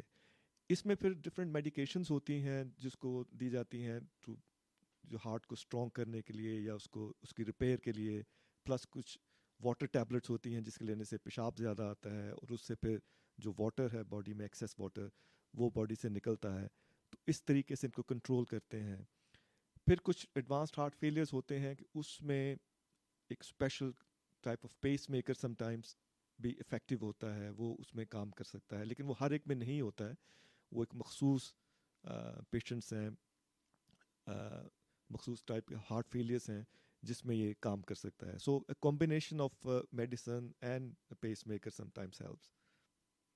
بہت شکریہ. اب ہمیں 2-3 سوال جو ہیں یہ واٹس ایپ کے تھرو آئے ہیں اور میں ان کو ایک ہی میرا خیال اس میں کروں گا. یہ کسی صاحب نے سوال پوچھا ہم سے کہ جو ہارٹ اٹیک کے بعد جو ہے آپ کام پہ کب جا سکتے ہیں. اس طرح یہ ایک اور سوال انہوں نے پوچھا ہے جی کہ ہارٹ اٹیک کے بعد آپ ڈرائیونگ کر سکتے ہیں اور کتنی دیر تک آپ ڈرائیو نہیں کر سکتے. تو میرا خیال میں یہ سوال بہت کامن ہے، ہم لوگوں کے ذہن میں اکثر یہ سوال آتے ہیں کہ ہارٹ اٹیک کے بعد آپ کو اپنی زندگی جو دوبارہ سے تقریباً شروع کرنی ہوتی ہے تو کس طرح سے شروع کرنی چاہیے. اس طرح یہ ایکسرسائز کے بارے میں پوچھ رہے ہیں کہ کس طرح کی ایکسرسائز ہارٹ اٹیک کے بعد کرنی چاہیے اور کتنی دیر تک کرنی چاہیے. تو میرا خیال میں ان تمام سوالوں کے جواب جو ہیں وہ ہم اسی میں پوچھتے ہیں کہ کیسے جو ہے آپ زندگی ری سٹارٹ کر سکتے ہیں ہارٹ اٹیک کے بعد. جی یہ بہت امپورٹنٹ کویشچنس ہیں کیونکہ یہ بڑا ایونٹ ہوتا ہے اور یہ کافی ڈسٹریسنگ ہوتا ہے پیشنٹ کے لیے. ایک چیز ہم یوز کرتے ہیں جی کہتے ہیں کارڈیک ریہیبلیٹیشن، یہ بہت ضروری ہوتا ہے. یہ جو بھی پیشنٹ آتے ہیں ہارٹ اٹیک کے بعد ان کو یہ سروسز آفر کی جاتی ہیں. انفارچونیٹلی ہم ایشین پاپولیشن میں اس کا ٹیک اپ بہت کم ہے، مے بی کوئی لینگویج بیریئرس ہیں یا کوئی اور ایشوز ہیں، لیکن یہ بہت ہی امپورٹنٹ ہے. اور اس میں کیا ہوتا ہے، ایک تو اسے اسٹریس مینجمنٹ ہوتی ہے کیونکہ جیسے میں نے کہا کہ بہت اسٹریسفل ہوتا ہے. جب پیشنٹس گھر جاتے ہیں تو بہت اسٹریسڈ ہوتے ہیں، اینشیس ہوتے ہیں کیونکہ لائف چینج ہو جاتی ہے ان کی.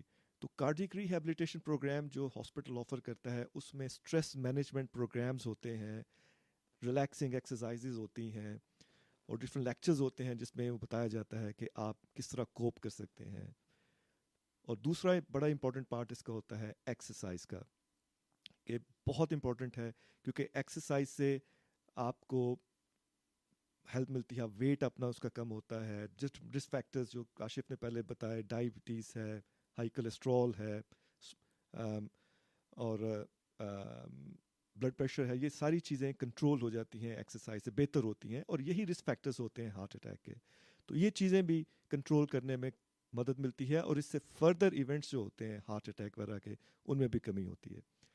اچھا اب ہوتا ہے کہ گھر جانے کے بعد آپ کیا کر سکتے ہیں، تو اس میں ہوتا ہے کہ آپ you have to take it easy. آپ چھوٹے موٹے کام کر سکتے ہیں، فار ایگزامپل ڈسٹنگ ہے، واشنگ ہے، یہ اس طرح کے آپ کام کر سکتے ہیں، لیکن زیادہ ہارڈ نہیں ہے.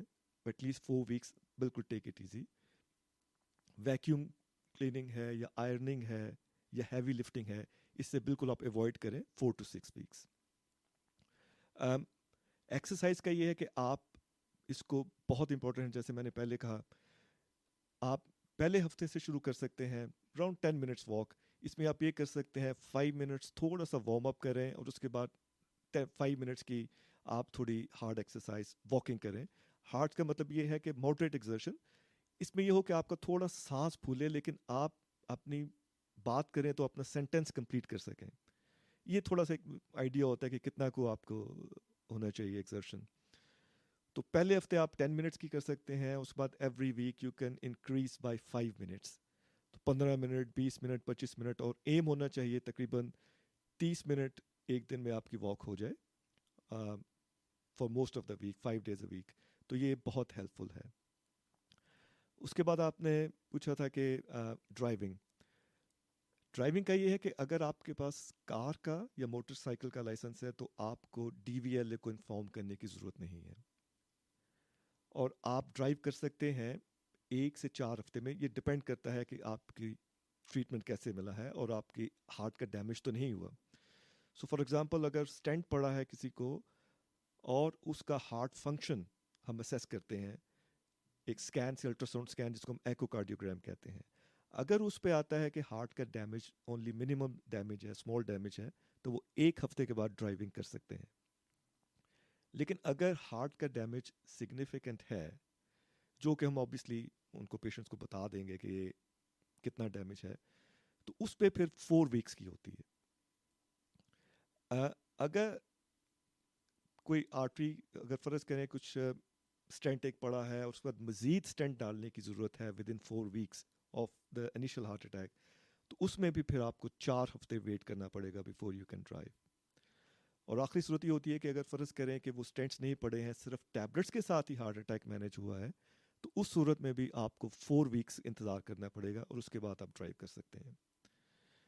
اگر آپ کے پاس HGV کا لائسنس ہے, اسپیشل لائسنس ہے, تو پھر آپ 6 weeks ڈرائیو نہیں کریں گے, آپ کو DVLA کو بھی انفارم کرنا پڑے گا, اور DVLA پھر آپ کو 6 weeks کے بعد ٹیسٹ کروائے گی, جو کہ ایکسرسائز ٹیسٹ ہو سکتا ہے, ڈفرینٹ اسکینس ہو سکتے ہیں, اور ان ٹیسٹ کی بیسس پہ وہ پھر DVLA آپ کو بتائے گا کہ آپ ڈرائیو کر سکتے ہیں یا نہیں. کام پہ جانے کی جہاں تک ہے تو وہ بھی اگین ہم ریکمینڈ یہی کرتے ہیں کہ 4 سے 6 ہفتے آپ کام پہ مت جائیں, اور اس کے بعد ڈپینڈنگ امون کہ آپ کا کیا ہے کام, آپ جا سکتے ہیں. فار ایگزامپل آپ کا آفس ورک ہے, لائٹ ورک ہے, تو آپ 6 ہفتے کے بعد آپ کام پہ جا سکتے ہیں. اس میں ہم یہ بھی ریکمینڈ کرتے ہیں کہ آپ فیزڈ ریٹرن ٹو ورک ہو, بجائے اس کے کہ آپ 5 days a week کام کریں, مے بی آپ 2 دن یا 2.5 دن کام کر سکتے ہیں اور gradually to full time work, لیکن ہیوی مینول ورک سے ایوائڈ کرنا چاہیے. بہت شکریہ. اب کچھ اور میسیجز ریسیو ہوئے ہیں, کچھ کمپلیمنٹ ہے, میں آپ کو پڑھ دیتا ہوں کہ this doctor show is very good and extra bonus that it is in native language for our elders to understand. Thank you, keep it up. Thank you very much. Another one here, very well presented program, very useful information. Thank you very much. I think کہ اب ہم چونکہ programme کے پہلے حصے کے خاتمے کی طرف جا رہے ہیں, تو میں آپ سے پوچھنا چاہوں گا کہ آپ ہمارے لسنرز کے لیے اگر کوئی ایک شارٹ میسج دینا چاہیں تو آپ پلیز ہمیں بتائیں کہ آپ کیا شیئر کرنا چاہیں گے ہمارے لسنرز کے ساتھ. دیکھیے جی, ہارٹ کی جیسے کاشف نے بھی بتایا بہت کامن پرابلم ہے. UK میں اراؤنڈ 7 ملین سے اوپر لوگ ہیں جو ایکٹیو ہارٹ پرابلم کے ساتھ ہیں, اور 170,000 کے قریب ڈیتھس ہوتی ہیں ہارٹ اٹیک کی وجہ سے.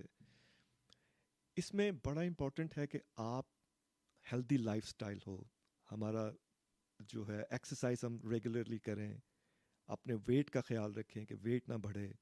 اگر خدا نخواستہ کسی کو ڈائبٹیز ہے, اس کا کنٹرول اچھا ہونا چاہیے. بلڈ پریشر ہے اس کا. اسموکنگ بہت بری ہے, بہت سارے پرابلم کر سکتی ہے, ہارٹ ڈیزیز ہے, اسٹروک ہے, کینسر ہے, تو اس سے بالکل ایوائڈ کرنا چاہیے. اور کولیسٹرول کا کنٹرول بہت امپورٹنٹ ہے. اگین ہارٹ اٹیک ہے, اسٹروک ہے, ان کی بنتا ہے اس کا باعث. ہیلدی ڈائٹ رکھیں اپنی. تو یہ چیزیں اگر ہم کریں تو انشاءاللہ امید ہے کہ ان کا ہارٹ ڈیزیز کا انسیڈنس جو ہے یہ کم ہو سکتا ہے. بہت شکریہ ڈاکٹر ثاقب. ڈاکٹر کاشف, آپ کی طرف سے کچھ آخری کامنٹس. میرے خیال میں سب سے امپورٹنٹ جو کامنٹ ہے وہ یہ ہے کہ آپ جو پرائمری کیئر ہے, GP سروسز ہیں, انڈر کرنٹ سچویشن کیسے لوگ آپ سے رابطہ کر سکتے ہیں؟ اس وقت جو ہے وہ ڈیفینیٹلی کووڈ کی وجہ سے جنرل پریکٹیشن میں بھی سب چیزیں چینج ہوئی ہوئی ہیں. میں یہ بتاتا چلوں آپ کو کہ اس وقت کوئی بھی GP سرجری کلوز نہیں ہے. ہاں لیکن یہ تھوڑا سا ان کا کام کرنے کا طریقہ تھوڑا مختلف ہے اس وقت. اور اس میں جو ہے ہم نے ساری سرجریز اوپن ہیں جیسے پہلے کھلتی تھی، لیکن فرق صرف اتنا ہے کہ آپ اپنی اپوائنٹمنٹ بک کریں گے ٹیلی فون کے اوپر، اور اس کے بعد ڈاکٹر آپ کو ٹیلی فون پہ بات کرے گا، اور بات کرنے کے بعد وہ ڈیسائیڈ کرے گا کہ آپ کو باقاعدہ اس نے دیکھنا ہے یا وہ آپ کی جو ہے وہ علاج جو ہے فون پہ کر سکتا ہے، یا اس نے دیکھنا ہے کہ میک شیور کہ آپ کو کوئی کووڈ کے سمٹم نہیں ہے۔ اور میں پھر یہ کہوں گا ڈاکٹر ثاقب کی جو انہوں نے کہا ہے کہ آپ جو ہے بالکل پریشان نہ ہوں، آپ کو کوئی بھی تکلیف ہے آپ ضرور اپنے جی پی کو ڈاکٹر کو رابطہ کریں اور ان سے ڈسکس کریں کوئی پریشانی ہو۔ اور جو میرا ایک میسیج ہے وہ ہارٹ ڈیزیز کی وجہ سے کا میں یہ ضرور کہوں گا کہ ایز اے جی پی جو مجھے جو چیزیں کچھ پریشان کرتی ہیں اپنے لوگوں میں، کہ ہمارے جو ہیلتھ بلیف تھوڑے ڈفرینٹ ہیں، کہ آپ میک شیور کریں کہ اگر آپ کو کوئی پریشانی ہے، آپ کو کوئی بیماری ہے، آپ بے شک آپ کو ہارٹ کی پرابلم ہے یا کوئی اور ڈائبٹیز کی پرابلم ہے، آپ اپنے جی پی کے ساتھ انگیج ضرور کریں، جو وہ ایڈوائز کرتے ہیں ان کو آپ ضرور اس کو فالو کریں، اور میڈیسن اپنی وقت پہ لیں، اور جو آپ کی جو ریگولر فالو اپس ہیں جی پی کے ساتھ، وہ بے شک وہ آپ 6 مہینے پہ یا 1 سال پہ ہیں، آپ اس کو باقاعدگی سے اس کو اٹینڈ کریں، اور اپنے بلڈ ٹیسٹ وغیرہ کو اس کو آپ مینیج کرتے رہیں بس۔ بہت شکریہ ڈاکٹر کاشف، بہت شکریہ ڈاکٹر ثاقب، آپ لوگوں نے اپنے قیمتی وقت میں سے ہمیں آج وقت دیا اور بہت ساری قیمتی معلومات ہمیں فراہم کی۔ The next part of the program, which will start at 4 o'clock, we will be talking with a dentist who will give us some advice about how to look after the teeth of our children during the lockdown and how to access the dental services during these times. So please stay tuned with us. At the same time, I'll tell you the next week's show is going to be about women's health and some eye conditions. So join us next week this time as well. So please don't go anywhere for the last part of the program when we will come back, and that part of the program is going to be in English. دوسرے میں اپنے جو ہے سامعین کو بتاتا چلوں کہ اس اتوار والے دن سنڈے کو 5 سے 8 بجے تک ہم لوگوں نے ایک صوفیانہ کلام کا اسلامک پوئٹری کا ایک کمپٹیشن رکھا ہے، جس کے اندر کچھ پرائزز بھی ہوں گے۔ اس میں میں آپ کا میزبان ہوں گا اپنے دوسرے میزبان کے ساتھ، تو آپ پلیز اس میں بڑھ چڑھ کر حصہ لیں۔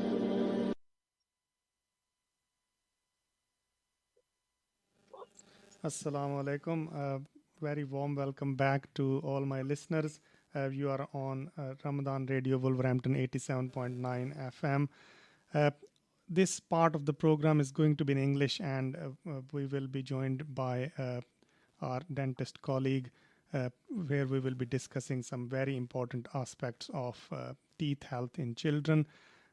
If you want to ask a question, please ring us at our studio number, which is 01902 972 150. If you want to ask a question by WhatsApp, you can send it by text. It is 07440 420 432. I think we put together this part of the program because there are lots of concerns the parents have, especially during the lockdown, about the teeth health of their children, and at the same time the dentist services during these times of pandemic are not running as usual. So I thought I will invite my guest today to tell us about how the services are running at present and how we can look after our children's teeth. We will also touch upon mouth cancers as well, and we will know what our dentist colleagues can offer in this regard. So my guest for this part of my show is Dr. Sadia Ikram. She is a dentist. She graduated from the University of Bristol in 2014. She works in NHS dentistry, and she has a special interest in cosmetic dentistry. Hello, Sadia. Hello, assalamu alaikum. Assalamu alaikum. Thank you very much for joining us for this show. It is a privilege for us. We haven't got any dentist on my show before, so thank you for your valuable time. That's okay. That's my pleasure. So I think without any delay, perhaps we'll start with this question. The dental health access during the COVID-19 pandemic is not as it used to be like any other part of the NHS, but we know very little about it. So if you can kindly tell our viewers what is happening in the world of dentistry with COVID-19. Okay, so you're right, Dr. Jalani. It's not as regular as it is before the COVID, but what we need everyone to be aware of is the dentist is there if you need them. So if you are registered to a dentist already and you're having any problems and issues, they are there on the phone for you to call and for them to answer. So they work in their usual hours, 9 to 5, or whenever your dentist is open, Monday to Friday, Monday to Saturday for some. And you can call your dentist if you're having an issue, and there's usually someone on the other side giving you advice. At the practice I work in, you will usually be speaking to a dentist. So you've got, one-to-one advice on the phone, and they can guide you whether you're in pain, you've lost a filling. So that's key for lots of people to know. If there's a problem, just call your dentist. The issue is if you don't have a dentist, okay? So if you've not been to a dentist for so many years, try calling up the one that you used to go to.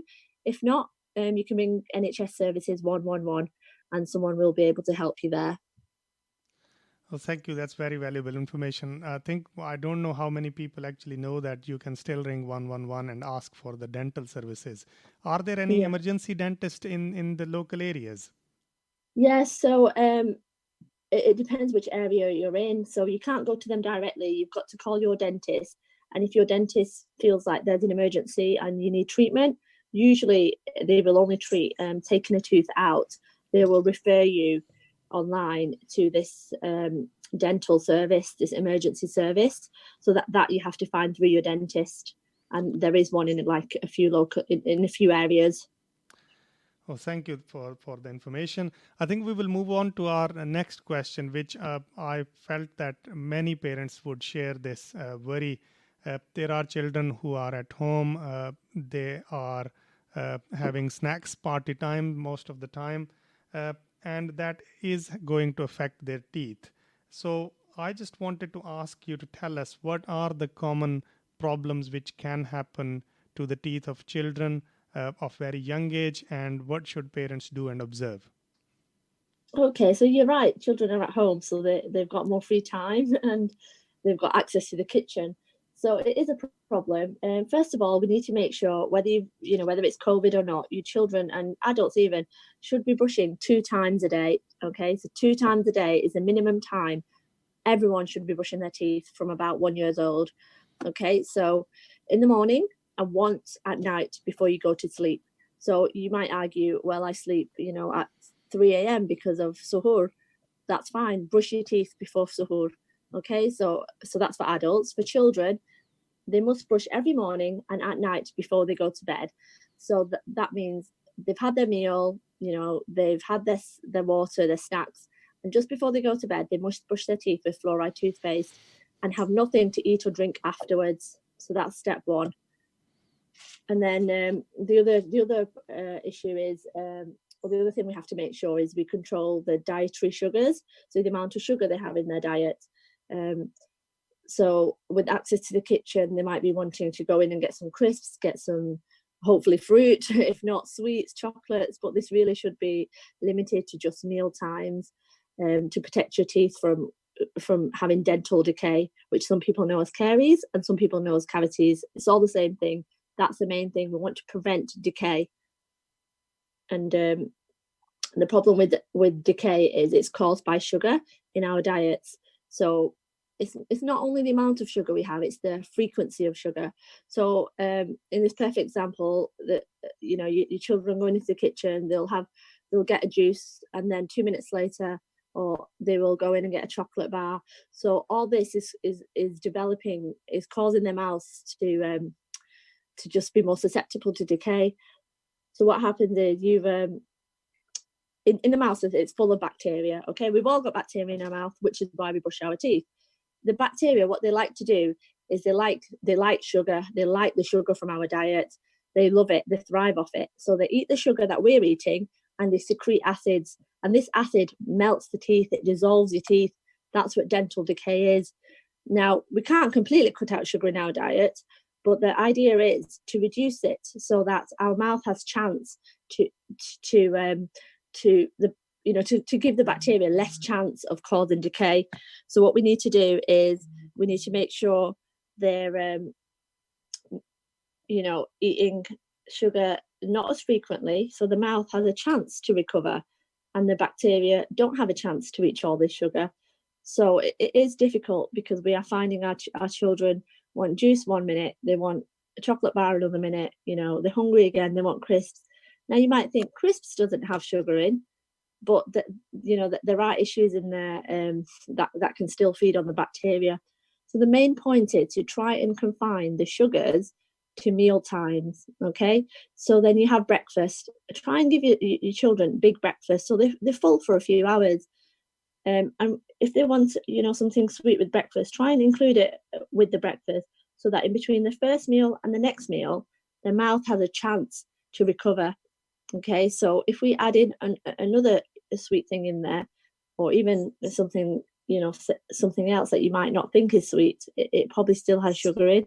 The bacteria get excited and they want more. They secrete more acids. So the idea is to give your mouth a break between these meals. Okay, so we need to reduce the acid and let the saliva do its job in neutralizing the mouth. Okay, excellent. A lot of information there. No, I think it's very, very useful information. I think we all think that the fruits are good for children and we just want to give them lots of fruits. And I think not all fruits are as sugary as some others. Can you tell us which fruits are good and which fruits are not so good? Okay, so fruit, basically all fruit does have sugar in, some more than others, like bananas or mangoes, but it's okay. We rather our children and even our adults eat that kind of fruit than eat a chocolate, because the fruit that's in, the sugar that's in fruit, it breaks down slower than the sugar that's in than confectionery sugar that's in cakes or in biscuits. So it's okay. It's fine to have fruit as long as you're not having fruit all day, every day, you know. Again, you've got to give your mouth a break. So I was speaking to someone about this before, and I tell all my patients this: the maximum amount, the maximum times the mouth should have a sugar hit is 5 sugar hits a day. After 5 sugar hits a day, it can't cope. So that's when your mouth starts developing decay. So you've got your breakfast, your lunch, and your dinner. That's 3 already gone. So you've got time. You've only got room for 2 snacks. So you've got to make those snacks good. And also the point is to try and make them, you know, have it at once so that you're not continuously grazing. Now, you might think, okay, a drink doesn't count, but a drink counts as well. So say you have squash. A lot of squash says no added sugar, but there is natural sugars in there. And a lot of people fall for that, which is a shame. It's not very clear, but there is natural sugar in there. So say you've had breakfast and then it's 11 o'clock and, you know, lunch isn't until 2 p.m. or 1 p.m. So you have a glass of squash and you've not finished it. So you go back and have a little bit more. 20 minutes later, that's sugar hits, 2 sugar hits. Okay. So the point is, if you're going to have your glass of squash, just have it either with your meal or have it all at once. If you don't want to, you should be drinking plain water in between meals. So that's a habit we should all be encompassing, especially in our children. To be honest, children, I do tell my patients this when they bring their children at a young age, try not to introduce juices in their diet. They don't need it. You know, they've got enough vitamins from the fruits that they should be eating.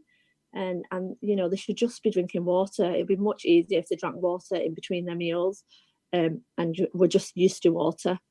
So going back to your question about fruits, any fruit is good for you. It's all got sugar in, but I'd rather you have a fruit instead of a biscuit or a chocolate.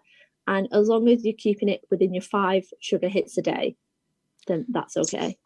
Thank you, Sadia. I think you perhaps would have come across quite often. It sometimes can be a nightmare for the parents to brush the teeth of their young ones. And they struggle often to get them to terms. So do you have any tips or advice for those parents? Yes, so I'm sure a lot of parents are a little bit out of their depth with the homeschooling at the moment, but they've probably learned a lot of new skills, like how to reward their children. So maybe implement some of those reward charts in brushing your teeth. Even online, you can Google, you know, resources such as just, you know, resources which will give you star charts. So maybe every time they brush their teeth, they get a star and, you know, a reward by the end of it. So that's something good to ensure that their children are brushing their teeth twice a day.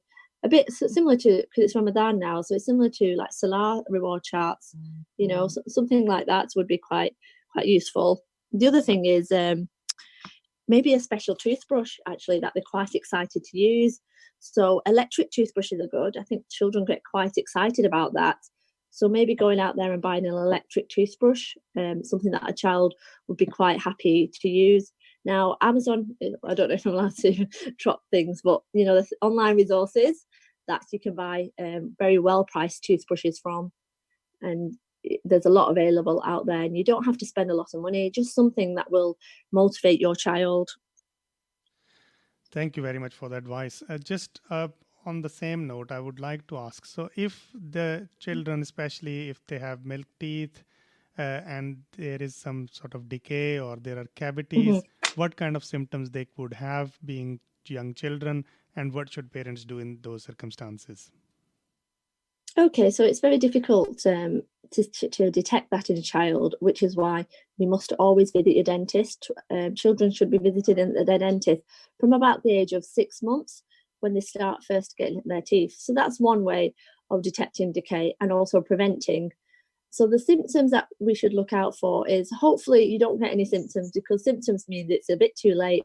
So symptoms is things that you start feeling, like pain, sensitivity, you know, things like that. So you want to stop, ideally you don't want a symptom, but unfortunately decay can get quite deep and cause that. So you may get toothache, sensitivity. One thing a child might do is avoid brushing in that area. So then it's good to have a good look to see why they're avoiding that. It might just be a new tooth coming through, but just check to see if it is, you know, something discoloured on the tooth. The other thing is they might complain of pain or a little bit of sensitivity when having something sweet.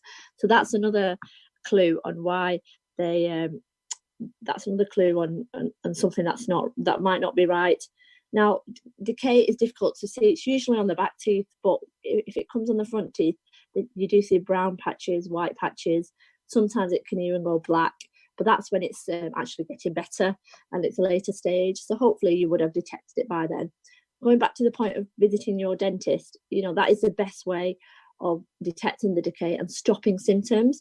So let's not, you know, I'm here to also promote a lot of parents and remind them to take their children to the dentist once all this is over.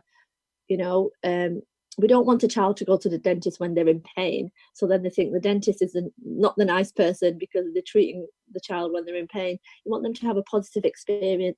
So take them when they're not in pain, when they're in a good mood.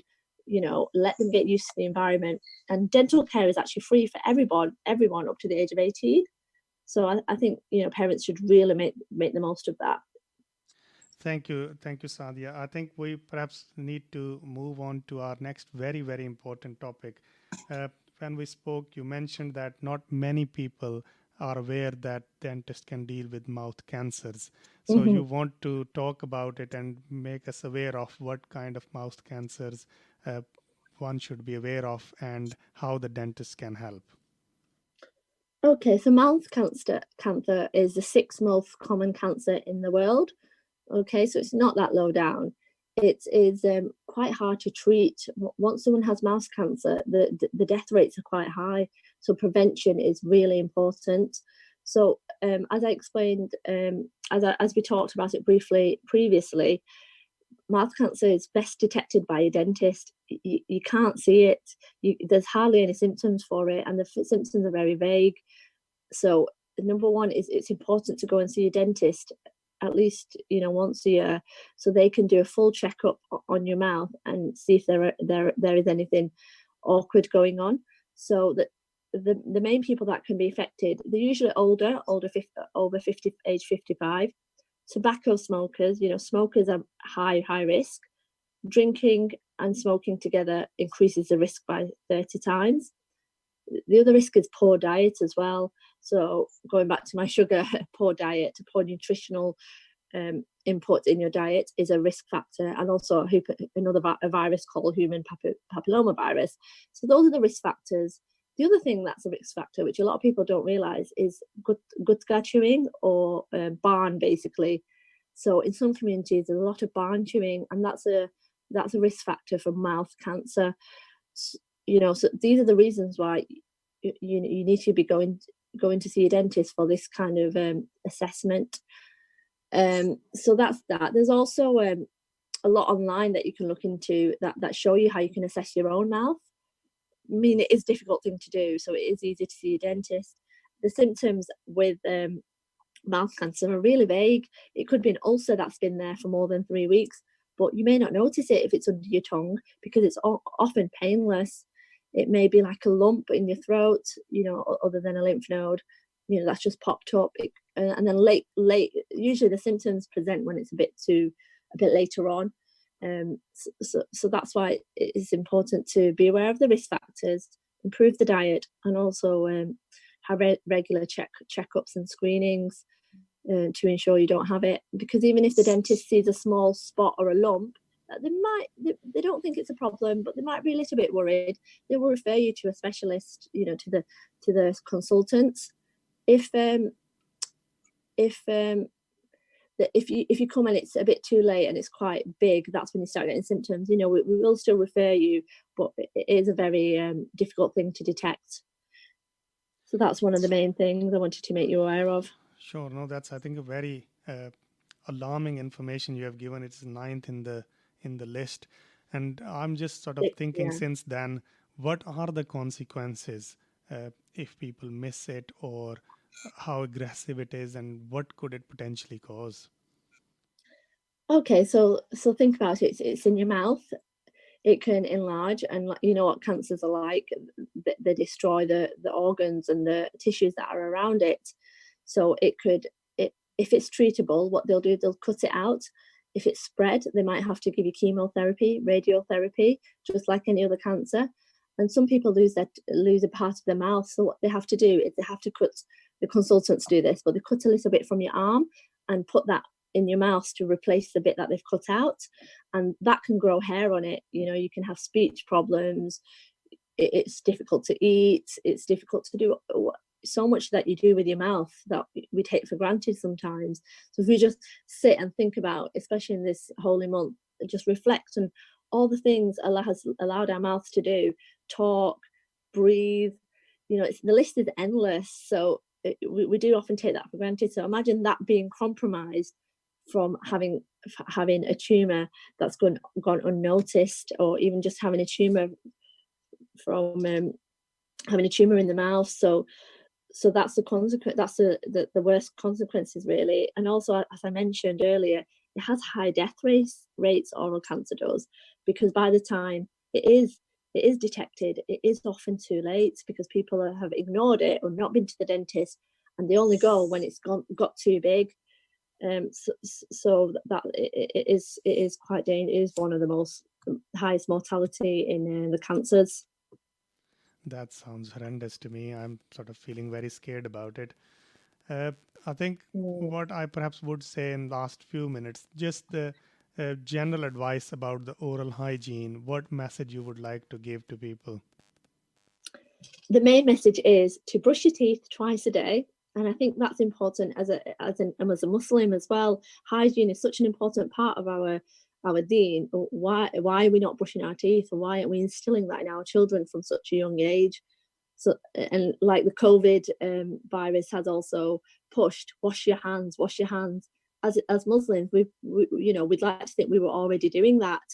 So as Muslims, I'd like to think we are already brushing our teeth twice a day. So that's the main thing. And point number 2 is see a dentist, at least once a year. Now this COVID pandemic has occurred. You've got to wait until it's over, and we don't know what the situation will be. But it is important to visit a dentist, because you shouldn't visit them when you're in pain, because that's when you start associating the dentist with pain. Just visit them just for them to screen you for caries, mouth cancer, and lots of other things like gum disease, but that's a whole different topic. Sure. Okay. And just a very brief point about flossing. What is its importance, and who should do it? Okay, so flossing has a lot of importance. Flossing, not just with the string, but there's some other things you can use: interdental brushes. So it's just cleaning in between your teeth, which is an added effect. But the main thing I would say is, yes, you can floss. It will help improve your hygiene and also freshen your breath. But you must brush twice a day for 2 minutes.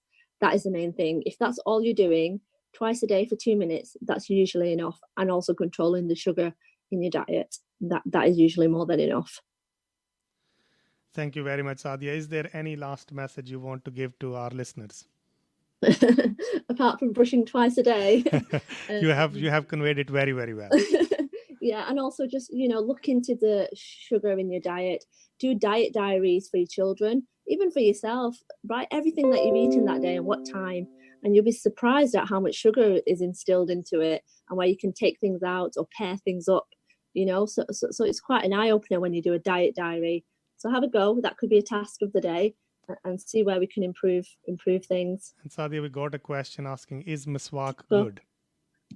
Yes, it is. Miswak is good because it's holy, but the problem is with miswak, when it was used in with the Prophet ﷺ when his diet wasn't as terrible.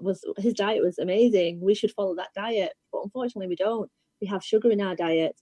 Prophet ﷺ used to eat dates with probably not as much as we eat the biscuits.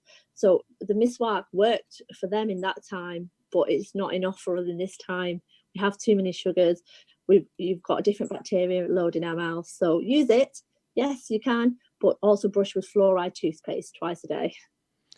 Thank you very much, Sadia. It was very, very informative session for all of us. And thank you for sparing some time for us, for our listeners. And I hope they would have found it useful and hope you will have a good rest of the day. Cool. Thank you. Welcome, Salam. So, listeners, that was today's program. We have heard from a variety of people about the cardiovascular health, high blood pressure, and oral health.